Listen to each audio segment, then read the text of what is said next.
Hello दोस्तों, this is Manish Saini. तो आज हम बात करने वाले हैं, हमने जो सीरीज चलाई हुई है उत्तराखंड के, स्पेशल उत्तराखंड के लिए, और परीक्षा वाणी से ही संबंधित है। परीक्षा वाणी जो लेटेस्ट वाली है उसके हम यहाँ पर PYQ डिस्कस कर रहे हैं, यानी प्रीवियस ईयर में जो आए हुए क्वेश्चन हैं उनको हम यहाँ पर डिस्कस कर रहे हैं। अगर आप चैनल पर नए हैं तो प्लीज़ सब्सक्राइब करो, अपने दोस्तों के साथ शेयर करो। आप शेयर करते हैं, सब्सक्राइब करते हैं तो हम भी यहाँ पर मोटिवेट होते हैं जानकारी आप तक पहुँचाने के लिए। ठीक है, साउंड की आज थोड़ी आपको प्रॉब्लम हो सकती है क्योंकि गले में जो है वो खराश है, तो इसके लिए हम यहाँ पर क्षमा प्रार्थी हैं। और वीडियो बनाना काफ़ी ज़रूरी था क्योंकि UKPSC और UKSSC दोनों ने ही अपने कैलेंडर यहाँ पर रिलीज़ कर दिए हैं, और अब आपके जो एग्ज़ाम हैं वो कंटिन्यू होने वाले हैं। जैसे कि मैं बात करूँ यहाँ पर, जो PCS वाला जो एग्ज़ाम है, प्रॉपर PCS वाला, ये आपका जो है वो 7 जुलाई में है। ठीक है, और RO मेंस जो है आपका यहाँ पर अक्टूबर में है। फिर अगर मैं बात करूँ यहाँ पर जो LT वाला एग्ज़ाम है वो भी अभी यहाँ पर कंटिन्यू होने वाले हैं सारे एग्ज़ाम। तो इसलिए जल्दी से ये हमें जो पूरी सीरीज़ है ये हमें यहाँ पर समाप्त करनी है। अगर आप चैनल पर नए हैं तो प्लीज़ सब्सक्राइब करो, अपने दोस्तों के साथ शेयर करो। तो चलते हैं पहले प्रश्न की तरफ। पहला जो हमारे पास यहाँ पर प्रश्न है कि राज्य में पर्वतीय क्षेत्रों की अधिकांशतः मृदा का pH मान यहाँ पर क्या है। तो इसका जो pH मान है वो है यहाँ पर 5.5 से 6.5 के बीच यहाँ पर हमें देखने को मिलता है। PCS में इसमें प्रश्न है। नेक्स्ट बात करते हैं, पर्वतीय क्षेत्रों में सीढ़ीनुमा खेती के लिए सीढ़ियाँ अधिक से अधिक जितने प्रतिशत भूमि के ढाल पर बनाई जाती है वह कौन सा ढाल है। तो वह है यहाँ पर 15%, यानी पर्वतीय क्षेत्रों में जो सीढ़ीनुमा खेती होती है वहाँ पर उसका जो ढाल है वो कितना है, 15% यहाँ पर जो है वो ढाल रखा गया है। नेक्स्ट बात करते हैं। नेक्स्ट जो हमारे पास यहाँ पर प्रश्न है कि निम्न में से कौन सी फसल राज्य के तराई क्षेत्र में अप्रैल माह में फूल आने की अवस्था में यहाँ पर दिखाई देती है। तो जो सूरजमुखी है वो आपको अप्रैल माह में यहाँ पर फूल आने की अवस्था में यहाँ पर दिखाई पड़ती है। नेक्स्ट बात करते हैं। नेक्स्ट जो हमारे पास यहाँ पर प्रश्न है कि राज्य के पर्वतीय क्षेत्रों की कृषि में मानव श्रम का प्रमुख योगदान यहाँ पर उपलब्ध कराया जाता है। तो सबसे अधिक हम बात करते हैं तो महिला जो है कर्मकार वो यहाँ पर सबसे अधिक देखने को मिलते हैं। इनका जो प्रतिशत है वो लगभग 60% के आसपास है, यानी महिलाएं पर्वतीय क्षेत्रों में अधिक कृषि कार्य में संलग्न रहती हैं। नेक्स्ट बात करते हैं। नेक्स्ट जो हमारे पास यहाँ पर प्रश्न है कि राज्य में दूध और दुग्ध उत्पादकों को किस ब्रांड नेम से जो है यहाँ पर बेचा जाता है। तो उत्तराखंड के अंदर ये जो है आंचल ब्रांड नेम से यहाँ पर बेचे जाते हैं। नेक्स्ट बात करते हैं, जैव कृषि को प्रोत्साहित करने के लिए किस राज्य ने अपने को जैव राज्य घोषित किया है। तो वो घोषित किया है यहाँ पर उत्तराखंड ने। उत्तराखंड ने अपने को क्या जैव राज्य घोषित किया है, और सबसे पहला जो जैविक राज्य है वो कौन सा है, वो है यहाँ पर सिक्किम। बिल्कुल ही वहाँ पर जैविक खेती की जाती है, तो सिक्किम जो है जैविक खेती में पहले नंबर पर है। चलते हैं नेक्स्ट प्रश्न की तरफ। नेक्स्ट जो हमारे पास यहाँ पर प्रश्न है कि उत्तराखंड में उगाई जाने वाली फसलों में सबसे महत्वपूर्ण समूह कौन सा है। तो उत्तराखंड में जो फसलें उगाई जाती हैं उनमें सबसे महत्वपूर्ण जो हमारे पास है, पहले नंबर पर हमारे पास जो है वो वीट यानी गेहूँ है। दूसरे नंबर पर हमारे पास राइस है, धान। तीसरे नंबर पर जो हमारे पास है वो है मंडुआ, और जो नेक्स्ट हमारे पास चौथे नंबर पर वो आलू है। तो ये हमारे लिए महत्वपूर्ण फसल है, तो सबसे ज़्यादा जो हमारे पास होगा वो होगा यहाँ पर बी। नेक्स्ट बात करते हैं। वैसे अगर हम बात करूँ जो पूरी तरीके से क्रम है तो वो धान के बाद गन्ने का स्थान आता है। चलते हैं नेक्स्ट प्रश्न की तरफ। नेक्स्ट जो हमारे पास यहाँ पर प्रश्न है। नेक्स्ट जो हमारे पास यहाँ पर प्रश्न है कि गढ़वाल में सीढ़ीदार कृषि पारिस्थितिकी है, यह पहाड़ी ढालों पर भूमि और जल संरक्षण का समुचित उपाय है। देखो, जो सीढ़ीदार खेत हैं वो भूमि का कटाव कम करते हैं, तो ये जो भूमि का कटाव कम करते हैं तो इसकी वजह से क्या होगा, यहाँ पर जो ढलान है वहाँ पर कम कटाव होगा और सही जो उर्वरक क्षेत्र है वो बहाकर बाहर नहीं होगा। तो सीढ़ीदार खेत का बनाने का जो पर्पज़ है वो यहाँ पर यही है, और पहाड़ी ढालों पर भूमि और जल संरक्षण इन सभी के लिए यहाँ पर ये महत्वपूर्ण है। तो राइट आंसर जो हमारे पास होगा वो होगा यहाँ पर ए आर दोनों सही हैं, और आर जो है ए की सही व्याख्या करता है। नेक्स्ट बात करते हैं। नेक्स्ट जो हमारे पास यहाँ पर प्रश्न है कि राज्य में वैज्ञानिक विधि से किया गया पहला भूमि बंदोबस्त था। राज्य में जो वैज्ञानिक विधि से किया गया जो पहला भूमि बंदोबस्त था वो था यहाँ पर नोवा भूमि बंदोबस्त। नेक्स्ट बात करते हैं। उत्तराखंड में कृषि भूमि नापने का पैमाना क्या है। तो उत्तराखंड में नाली और मुट्ठी दो नाम से ये प्रश्न है जहाँ पर जो है भूमि नापी जाती है। नेक्स्ट प्रश्न की बात करते हैं। नेक्स्ट हमारे पास यहाँ पर प्रश्न है कि गढ़वाल क्षेत्र के किस स्थान पर वर्ष 1843 में चाय की फैक्ट्री लगाई गई थी। तो जो चाय की फैक्ट्री लगाई गई थी यहाँ पर गहडोली में ये लगाई गई थी, गढ़वाल क्षेत्र में 1843 में। महत्वपूर्ण है एग्जाम के लिए। चलते हैं नेक्स्ट प्रश्न की तरफ। नेक्स्ट हमारे पास यहाँ पर प्रश्न है कि किस जिले को भारत सरकार ने लीची निर्यात जोन में सम्मिलित किया है? तो वो क्या है यहाँ पर देहरादून को। देहरादून में लीची निर्यात में एक अच्छा खासा यहाँ पर प्रोडक्शन हमें देखने को मिलता है, तो महत्वपूर्ण एग्जाम के लिए देहरादून यहाँ पर राइट आंसर होगा। नेक्स्ट बात करते हैं, उत्तराखंड में एक नाली जमीन कितने वर्ग मीटर के बराबर यहाँ पर होती है? तो ये होती है यहाँ पर 200 वर्ग मीटर के बराबर एक नाली जमीन को रखा गया है। ये यहाँ पर क्या है, इसका पैमाना मीटर जो है वो इतना ही है। नेक्स्ट बात करते हैं, नेक्स्ट जो प्रश्न है, नेक्स्ट जो हमारे पास यहाँ पर प्रश्न है कि कौन सा 2 वर्षीय फसल चक्र उत्तराखंड के वर्षा आश्रित क्षेत्रों में लोकप्रिय है? तो जो फसल चक्र यहाँ पर है वो है धान, गेहूँ, मंडुआ और बड़ती। नेक्स्ट बात करते हैं, उत्तराखंड में राज्य स्तरीय डेयरी प्रशिक्षण संस्थान स्थित है, तो वो है यहाँ पर हरिद्वार में। हरिद्वार के अंदर राज्य में राज्य स्तरीय डेयरी प्रशिक्षण संस्थान जो है बनाया गया है। नेक्स्ट बात करते हैं, मेथा फसल की रोपाई का क्या समय है? तो वो है यहाँ पर 15 से 30 जनवरी जो है समय रखा गया है। नेक्स्ट बात करते हैं, ऊपरी गंगा नहर का उद्भव स्थान है, तो जो ऊपरी गंगा नहर का उद्भव स्थान है वो है यहाँ पर हरिद्वार। राइट आंसर जो होगा हमारे पास वो होगा यहाँ पर ए। नेक्स्ट बात करते हैं, विकेट बंदोबस्त कब किया गया था? तो जो विकेट बंदोबस्त किया गया था वो 1863 से 73 के बीच किया गया था। राइट आंसर जो होगा वो होगा यहाँ पर ए। नेक्स्ट बात करते हैं, राज्य में उत्पादित मंडुआ जिसे कोदा बोलते हैं, अनाज का निर्यात कहाँ पर किया जाता है? तो इसकी जो बहुत अधिक डिमांड है वो हमें देखने को मिलती है यहाँ पर जापान में। तो राइट आंसर जो होगा हमारे पास वो होगा यहाँ पर बी। नेक्स्ट बात करते हैं, राज्य में अंग्रेजों द्वारा पहला भूमि बंदोबस्त कहाँ पर यानी किस समय में कराया गया था? तो वो कराया गया था यहाँ पर 1815 में। राइट आंसर जो होगा हमारे पास वो होगा यहाँ पर डी। डी हमारे पास राइट आंसर है।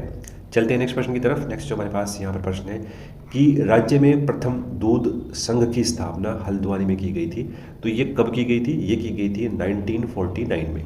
तो राइट आंसर है यहाँ पर ए। नेक्स्ट बात करते हैं, निम्नलिखित में से कौन सा उत्तराखंड का कृषि उपकरण नहीं है? उत्तराखंड का जो कृषि उपकरण नहीं है वो है यहाँ पर करबोजा। राइट आंसर है हमारे पास यहाँ पर डी। नेक्स्ट बात करते हैं, राज्य में सर्वाधिक क्षेत्रफल पर खेती की जाने वाली 2 फसलें कौन से हैं? अगर हम बात करते हैं सबसे अधिक जो खेती की जाती है उत्तराखंड के अंदर तो वो गेहूं और चावल है। तो राइट आंसर जो हमारे पास होगा वो होगा यहाँ पर क्या, ए। नेक्स्ट बात करते हैं, नेक्स्ट जो हमारे पास यहाँ पर प्रश्न है कि निम्न में से किस फसल की खेती राज्य के पहाड़ी क्षेत्रों में की जाती है? तो अगर हम बात करते हैं पहाड़ी क्षेत्रों की, तो पहाड़ी क्षेत्रों में यहाँ पर जगोरा जो है वो उगाया जाता है। नेक्स्ट बात करते हैं, राज्य में सर्वाधिक कृषि योग्य भूमि किस डिस्ट्रिक्ट में है? तो उधम सिंह नगर में जो है सबसे अधिक कृषि योग्य भूमि है, और उसके बाद कहाँ पर है? हरिद्वार में है। उसके बाद कहाँ पर है? हरिद्वार में है। नेक्स्ट बात करते हैं, नेक्स्ट हमारे पास यहाँ पर प्रश्न है कि राज्य में सबसे कम कृषि योग्य भूमि कहाँ पर है? तो राज्य में सबसे कम जो कृषि योग्य भूमि है वो है कहाँ पर? रुद्रप्रयाग में। राइट आंसर जो हमारे पास होगा वो होगा यहाँ पर डी। नेक्स्ट बात करते हैं, नेक्स्ट जो हमारे पास यहाँ पर प्रश्न है, स्वतंत्रता के बाद राज्य में पहला भूमि बंदोबस्त कहाँ पर कब हुआ था? तो ये हुआ था 1960 से 1964 के बीच में। स्वतंत्रता के बाद पहला भूमि बंदोबस्त जो है वो किया गया था। नेक्स्ट बात करते हैं, राज्य में ज्वालामुखी प्रकार की मृदा कहाँ पर पाई जाती है? तो ये पाई जाती है नैनीताल में। राइट आंसर है हमारे पास यहाँ पर ए। नेक्स्ट बात करते हैं, नेक्स्ट जो हमारे पास यहाँ पर प्रश्न है कि निम्न में से कौन दलहन नहीं है, यानी दाल वाली जो फसलें वो नहीं है? तो वो है यहाँ पर रागी। राइट आंसर हमारे पास यहाँ पर डी। चलते हैं नेक्स्ट प्रश्न की तरफ। नेक्स्ट जो हमारे पास यहाँ पर प्रश्न है कि राज्य में पर्वतीय क्षेत्रों में सिंचाई की सुविधा के अनुसार कृषि भूमि को 3 प्रकार में बांटा जाता है, निम्न में से कौन उन तीनों प्रकार में सम्मिलित नहीं है? तो वो है यहाँ पर नम भूमि। राइट आंसर जो हमारे पास है वो है यहाँ पर डी। नेक्स्ट बात करते हैं, जब भूमि अधिक ढालू होती है तो सीढ़ीदार विधि से खेती की जाती है। इन खेतों में जो जुताई वो की जाती है, किस तरीके से यहाँ पर जुताई की जाती है? तो वो आड़ी तरीके से यहाँ पर जुताई की जाती है। नेक्स्ट बात करते हैं, राज्य में सर्वप्रथम किस औषधीय पौधे की खेती शुरू की गई थी? तो वो की गई थी यहाँ पर बेला डोना की। राइट आंसर हमारे पास यहाँ पर बी। नेक्स्ट बात करते हैं, राज्य में जिरेनियम की खेती की जाती है। जिरेनियम जो है किसका मुख्य उत्पादक है, यानी किसका मुख्य उत्पादक है? तो वो है यहाँ पर सुगंधित तेल का। जिरेनियम से हम जो है सुगंधित तेल जो है प्राप्त करते हैं। नेक्स्ट बात करते हैं, निम्न में से किन जिलों में चाय की खेती नहीं की जाती है? तो वो है यहाँ पर हरिद्वार में। हरिद्वार में चाय की खेती नहीं की जाती है, बाकी तीनों ही डिस्ट्रिक्ट जो है वो यहाँ पर सही है। नेक्स्ट बात करते हैं, राज्य के किस जिले में एक अत्याधुनिक चाय उत्पादन इकाई की स्थापना की गई है? तो वो की गई है यहाँ पर बागेश्वर में। बागेश्वर में। राइट आंसर हमारे पास होगा यहाँ पर डी। नेक्स्ट बात करते हैं, निम्न में से कौन सी मृदा उत्तराखंड राज्य में गन्ने और धान की पैदावार हेतु उपयुक्त है? तो वो है यहाँ पर तराई मिट्टी। तराई मिट्टी में आप जो है गन्ना भी उगा सकते हैं, यानी एक, और जो है राइस धान भी उगा सकते हैं। दोनों के लिए यह क्या है, बेस्ट है। नेक्स्ट बात करते हैं, मक्का के उत्पादन में कौन सा जिला प्रथम स्थान पर रहता है? यानी मक्का जो है कहाँ पर उत्पादन होता है सबसे अधिक, तो वो होता है देहरादून में। राइट आंसर हमारे पास यहाँ पर डी। चावल का सर्वाधिक उत्पादन होता है तो वो होता है उधम सिंह नगर में। राइट आंसर है हमारे पास यहाँ पर डी। नेक्स्ट बात करते हैं, राज्य में किस प्रकार के रेशम उत्पादन होता है? तो राज्य में तीनों प्रकार का उत्पादन होता है, उपयुक्त सभी सही है, मलबरी भी, टरसर भी और मूंग का भी। राइट आंसर हमारे पास यहाँ पर डी। नेक्स्ट क्वेश्चन की बात करते हैं, नेक्स्ट जो प्रश्न है हमारे पास, नेक्स्ट बात करते हैं, रामगंगा बांध को किस नाम से जाना जाता है? तो वो है यहाँ पर कालागढ़ बांध। जो एक कालागढ़ बांध है पूरी तरीके से चिकनी मिट्टी से बनाया गया बांध है। नेक्स्ट बात करते हैं, नेक्स्ट हमारे पास यहाँ पर प्रश्न है कि राज्य में किस स्थान पर अति हिमीकृत वीर्य उत्पादन केंद्र की स्थापना की गई है? तो वो की गई है यहाँ पर श्यामपुर देहरादून में। राइट आंसर जो हमारे पास है वो है यहाँ पर सी। नेक्स्ट बात करते हैं, उत्तराखंड के किन जिलों में से किसमें सेब का सर्वाधिक उत्पादन होता है? तो वो है यहाँ पर उत्तरकाशी। उत्तरकाशी में सबसे अधिक सेब का उत्पादन किया जाता है। नेक्स्ट बात करते हैं, निम्न में से कौन जिला चाय उत्पादन हेतु प्रसिद्ध है? चाय उत्पादन के लिए सबसे अधिक प्रसिद्ध है वो है यहाँ पर नैनीताल। राइट आंसर है हमारे पास यहाँ पर बी। नेक्स्ट बात करते हैं, नेक्स्ट जो हमारे पास यहाँ पर प्रश्न है कि किसका बंदोबस्त सन 80 का बंदोबस्त के नाम से यहाँ पर जाना जाता है? तो वो है यहाँ पर ट्रेल का बंदोबस्त। राइट आंसर हमारे पास यहाँ पर बी। नेक्स्ट बात करते हैं, डेयरी शोध एवं विकास संस्थान की स्थापना कहाँ की गई है? डेयरी शोध और विकास संस्थान की स्थापना की गई है नैनीताल में। राइट आंसर हमारे पास यहाँ पर बी। नेक्स्ट बात करते हैं, उत्तराखंड में सिंचित भूमि को क्या कहा जाता है? तो कहा जाता है यहाँ पर तालाब। राइट आंसर है सी। नेक्स्ट बात करते हैं, राज्य में प्रथम डेयरी संघ स्थापित किया गया था? तो राज्य में प्रथम डेयरी जो संघ है वो स्थापित किया गया था यहाँ पर हल्द्वानी में। राइट आंसर है हमारे पास यहाँ पर डी। नेक्स्ट बात करते हैं, निम्न में से कौन सा चाय बागान ब्रिटिश काल से ही टी स्टेट चाय बागान के नाम से प्रसिद्ध है? अगर हम बात करते हैं यहाँ पर कौशानी, भीमताल और भोगाली, तीनों ही यहाँ पर सही हैं, तो उपयुक्त सभी यहाँ पर डी। नेक्स्ट बात करते हैं, उत्तराखंड में कृषि योग्य भूमि का प्रतिशत कितना है? उत्तराखंड में जो कृषि योग्य भूमि है वो मात्र 13% है, 13% जो है कृषि योग्य भूमि है। नेक्स्ट बात करते हैं, राज्य के शुद्ध सिंचन क्षमता में सर्वाधिक योगदान किसका है? तो वो है यहाँ पर नलकूपों का। राइट आंसर है यहाँ पर बी। नेक्स्ट बात करते हैं, उत्तराखंड प्रदेश में किस फसल की पैदावार नहीं होती है? देखो अगर मान लिया हम ऑप्शन में ध्यान देते हैं तो लीची के उत्पादन में देहरादून सबसे फेमस है। फिर हम सेब की बात करते हैं तो वो है यहाँ पर उत्तरकाशी। और जो नारियल है ये आपको उष्णकटिबंधीय क्षेत्र में देखने को मिलता है। तो राइट आंसर जो हमारा पास होगा वो होगा यहाँ पर क्या, डी। नेक्स्ट बात करते हैं, ग्रामीण उत्तराखंड में मुट्ठी शब्द निम्नलिखित में से किसकी पैमाइश के लिए उपयुक्त होता है? देखो दो वर्ड है भूमि नापने के लिए, नाली और मुट्ठी। नाली और मुट्ठी ये भूमि मापने के लिए किया जाता है। चलते हैं नेक्स्ट प्रश्न की तरफ। नेक्स्ट जो हमारे पास यहाँ पर प्रश्न है कि उत्तराखंड में बखार शब्द का प्रयोग किस लिए होता है? उत्तराखंड में जो बखार है अगर हम उसकी बात करते हैं तो इसका जो प्रयोग किया जाता है वो खाद्यान्नों के भंडारण के लिए। तो राइट आंसर जो हमारे पास होगा, वो होगा यहाँ पर क्या, सी। खाद्यान्नों का जो भंडारण किया जाता है वो बखार के नाम से। नेक्स्ट बात करते हैं, अंग्रेजों द्वारा राज्य में चाय का बीज मंगवाया गया था। तो उत्तराखंड के अंदर जो चाय का बीज मंगवाया गया था वो कहाँ से मंगवाया गया था? चीन से मंगवाया गया था। राइट आंसर जो होगा हमारे पास वो होगा यहाँ पर ए। नेक्स्ट बात करते हैं, उत्तराखंड में जोत का आकार क्या है? तो उत्तराखंड के अंदर जो जोत का आकार है वो 0.84 हेक्टेयर है। तो राइट आंसर हमारे पास यहाँ पर डी। उत्तराखंड की सबसे पुरानी नहर कौन सी है?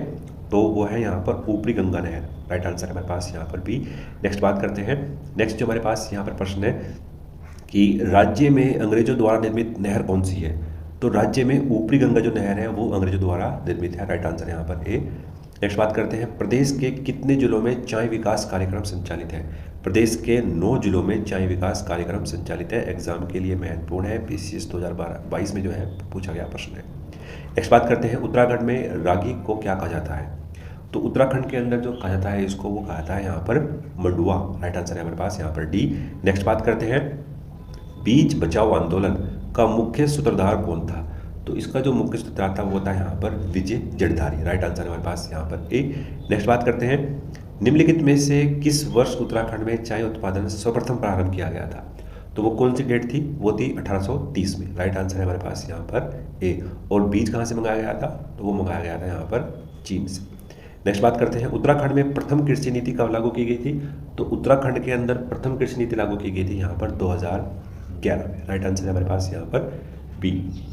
नेक्स्ट बात करते हैं, निम्नलिखित में से कौन एक युग्म सम्मिलित नहीं है? तो जो युग्म सम्मिलित नहीं है वो है यहाँ पर चाय factory Udham Singh Nagar. Right answer है हमारे पास यहाँ पर डी। नेक्स्ट बात करते हैं, उत्तराखंड के किस जनपद में गन्ने का उत्पादन सर्वाधिक होता है? उत्तराखंड के अंदर जो गन्ना है उसका उत्पादन जो सबसे अधिक होता है वो है यहाँ पर उधम सिंह नगर। राइट आंसर है हमारे पास यहाँ पर बी। और सेकंड नंबर पे क्या होगा? पहले नंबर पे उधम सिंह नगर हो गया और सेकंड नंबर पे यहाँ पर क्या होगा? वो होगा यहाँ पर हरिद्वार। नेक्स्ट बात करते हैं, उत्तराखंड में सिंचित कृषि भूमि को क्या कहा जाता है? तो वो कहा जाता है यहाँ पर तालाब। राइट आंसर है हमारे पास यहाँ पर ए। तो ये हमने डिस्कस किए प्रश्न यहाँ पर, तो आपके एग्जाम के लिए महत्वपूर्ण है। चैनल पर नए हैं तो प्लीज़ सब्सक्राइब करो, अपने दोस्तों के साथ शेयर करो। मिलते हैं नेक्स्ट वीडियो में। धन्यवाद। जय हिंद।